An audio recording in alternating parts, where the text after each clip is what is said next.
नमस्कार दोस्तों, मेरा अपना चंपारण में आप सबका स्वागत है।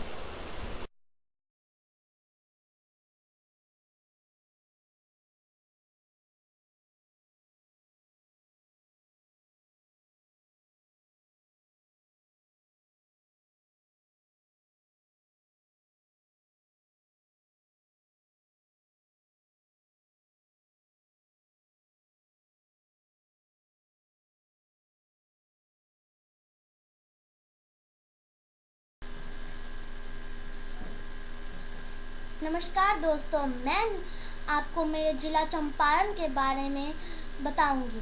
चंपारण, जैसा कि नाम से स्पष्ट है, चंपा और अरण्य अर्थात चंपारण का अर्थ हुआ चंपा के पेड़ों से भरा जंगल। शायद चंपारण का नाम भी इसी खास गुण के आधार पर पड़ा है। जिला चंपारण 1866 में अपने अस्तित्व में आया था, जो कि 1 दिसंबर को 2 भागों में बंट गया। पहला पूर्वी चंपारण और दूसरा पश्चिम चंपारण। जहां पूर्वी चंपारण का मुख्यालय मोतिहारी है, वहीं पश्चिम चंपारण का बेतिया। आधुनिक भारतीय इतिहास में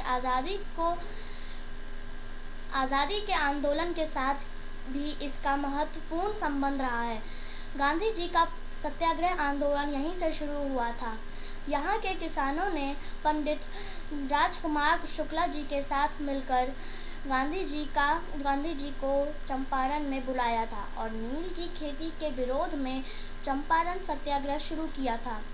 अभी मैं आपको डीडी न्यूज़ द्वारा निर्मित एक क्लिप सहारे बताने की प्रयास कर रही हूँ। लगभग 150 सालों की ब्रिटिश हुकूमत में भारतीय खेती और किसानों की हालत जर्जर हो चुकी थी। गांव का गरीब किसान सरकार, जमींदार और साहूकार के बोझ तले दबा था। इस इलाके में एक और फसल थी जिसने किसानों की कमर तोड़ दी थी, और वो था नील। नील के बारे में बाबूजी हमारे कहते थे, हम देखे नहीं हैं, उतना हमारा उम्र तो नहीं, लेकिन नील ठिकाना कोठी है, उसमें ज़बरदस्त नील हो जाता था। और लोग अपना अपना खेत बढ़िया जो तैयार करता था, कोई जाकर चुंगलाई कर दिया कि हजूर फलावा खेत बढ़िया तैयार कर ले बाद खेती करने के लिए, उसमें तुरंत खबर हो जाता था कि नील बोना है। अब उसमें नील बो आ गया, खाने का दिक्कत हो गया। 2 महीना का लोग बाद बाकी मोटी से कीन कर किसी तरह महुआ का लट्टा वगैरह खा करके अच्छे अच्छे खेत में नील बोआ देते थे। और जहाँ दहनार था, वो बजने वाला नहीं था, उसमें हम लोग के खानदान खेती करता था, नीच जमीन में जिसमें कुछ नहीं होता था। यही है नील का पौधा। महात्मा गांधी ने अपनी जीवनी में कहा है कि चंपारण आने से पहले उन्हें ये नहीं मालूम था कि नील की खेती भी होती है, नील का पौधा कैसा नजर आता है।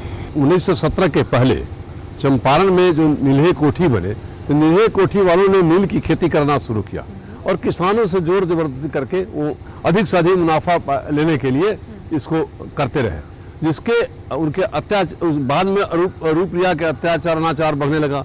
उस पर घनघोर विरोध हुआ, लेकिन आवाज़ धीमी थी, तो राजकुमार शुक्ल ने इस आवाज़ को बुलंद किया और ये जा करके महात्मा गांधी को बुला करके ले आए।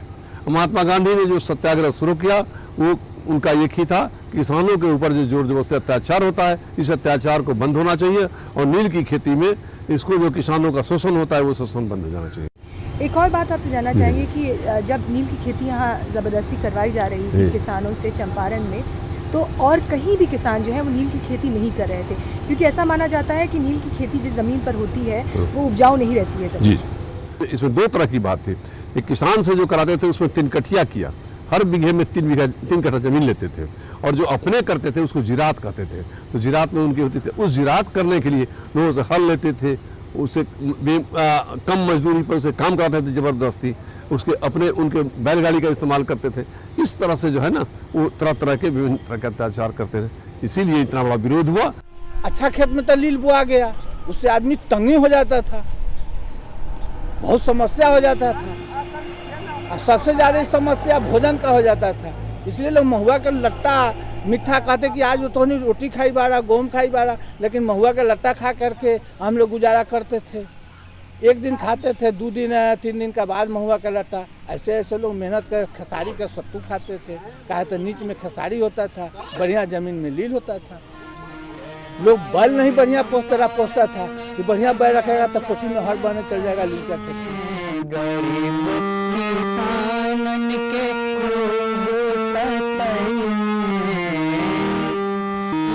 बाप का पेला परनवा हो रामा देश के करनवा।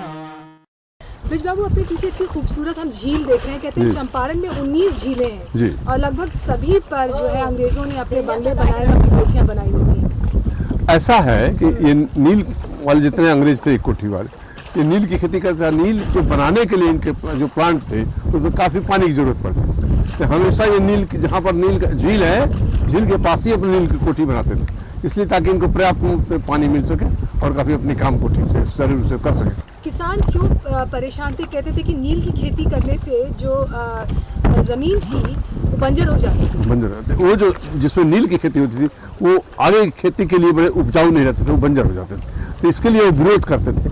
दूसरा कि उसकी कीमत बहुत कम दी जाती थी, जितना उनका लागत था उसका वो जैसा कि 10% भी उनकी मजदूरी नहीं मिलती थी, इसलिए उनका विरोध होता था कि हमको कम से कम लागत भी तो दीजिए। तो सुरेश जी, आपसे जानना चाहेंगे कि आपके फादर जो थे वो यहाँ पे नील की कोठी में काम करते थे जी। क्या करते थे? वो सिपाही के दरबान के काम करते थे जी। और उस वक्त जब किसान पे बहुत अत्याचार होता था, ऐसा हम लोग सुने, क्या कैसे अत्याचार होता था? अत्याचार ना, हाथ गोड़ बांध कर धूप में बिक देते। हम लोग कहते सर मजदूरी दीजिए, अतः नहीं हम नहीं देंगे, जाओ ऐसे काम करने जाओ, न भी जाएंगे तभी सीने पर काट कहेंगे लाभ देते। यही मेरे पिताजी कहते थे, ऐसे ऐसे कहानी अंग्रेज करते थे। गांधी जी हिंदू मुस्लिम एकता के प्रतीक थे। आजादी की लड़ाई में सभी धर्म और संप्रदाय के लोगों ने गांधी जी के कंधे से कंधा मिलाकर संघर्ष किया और इसी भाईचारे की मिसाल है बतख मियाँ का ये मजार। गांधी बाबा, जैसा कि बिहार में महात्मा गांधी को प्यार से बुलाया जाता है, हिंदू मुस्लिम भाईचारे के भी प्रतीक थे। भारत की आजादी में मुसलमान भाइयों ने भी कंधे से कंधा मिलाकर उनका साथ दिया, लेकिन जितना वो मुसलमानों से प्यार करते थे, मुसलमान भाई भी उनसे उतना ही प्यार करते थे। हम लोग इस वक्त बतख मियाँ के मजार पर हैं। इसके पीछे क्या कहानी है, आइए जानते हैं। जब महात्मा गांधी मोतिहारी आए तो ये प्रजापति आश्रम है, उसमें बंजरिया पंडाल के नज़दीक, वहाँ से उन्होंने अपनी सत्याग्रह शुरुआत की। बतख मियाँ उनके साथ हो लिए, क्योंकि इनके दिल में ज़रूर था कि हम देश की हमारी देश आज़ाद हो। हम आज़ादी के दीवाने थे लोग। और उसके बाद वाकया यह है कि जेल में जो महात्मा गांधी बंद थे, बतख मियाँ भी उसमें थे। किसी तरह अंग्रेज जहर देने की कोशिश की गई दूध में। बतख मियाँ चूँकि बावर्ची थे, उनकी खाना बनाते थे महात्मा गांधी की, सिर्फ महात्मा गांधी वगैरह की खाना बनाते थे। उनको मालूम हो गया कि इसमें दूध में जहर देकर डाला गया है, और आज हमारे स्वतंत्रता संग्राम सेनानी के जो अग्रणी दूत थे महात्मा गांधी, उनकी मौत हो जाएगी। उन्होंने उनको बचा दिया और दूध नहीं पिए। अंततः थोड़ी देर में बिल्ली आ गई, उसके बाद में बिल्ली की मर गई। सब कोई जान गए कि इसमें जहर देने की कोशिश की गई है।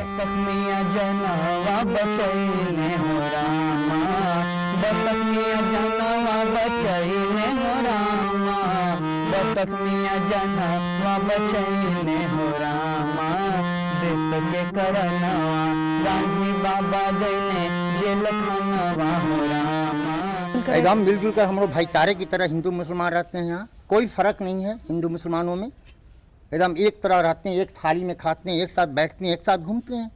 बतख मियाँ जहर के देखलन, दूध के देखलन, जे दूध न पिए देलन उनका के, तो में जहर रहे, चेक भर जहर रहे, तो उनका के न पिए देलन महात्मा जी के। बतख मियाँ उनका साथे रहस, तब बहुत उनका नीलाम हो गई, सारा उनकर घर दुआर माने खेत बाड़ी नीलाम हो गई। अब बड़ा सासुस उनका साथे सहल, तो केन घोर के देलक, माने कोई घोर के देलक उनका के जहर, तो वे बचावे वाला बारन बचावलन, बचा उचा के तब वे बाद में उहे अपने साथे लगन गांधी जी रखे कि हमारे एकदम बलू का अपन आदमी हो गए, हमरा के जीवन बचा देला।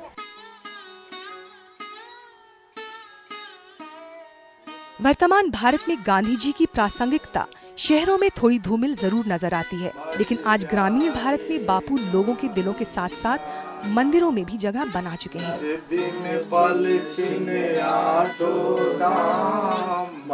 प्यारे गांधी का नाम आज पूरा विश्व उनको मान रहा है, सारा विश्व गांधीवाद गांधीवाद शांति शांति चिल्ला रहा है। सबों की शांति की आवश्यकता है।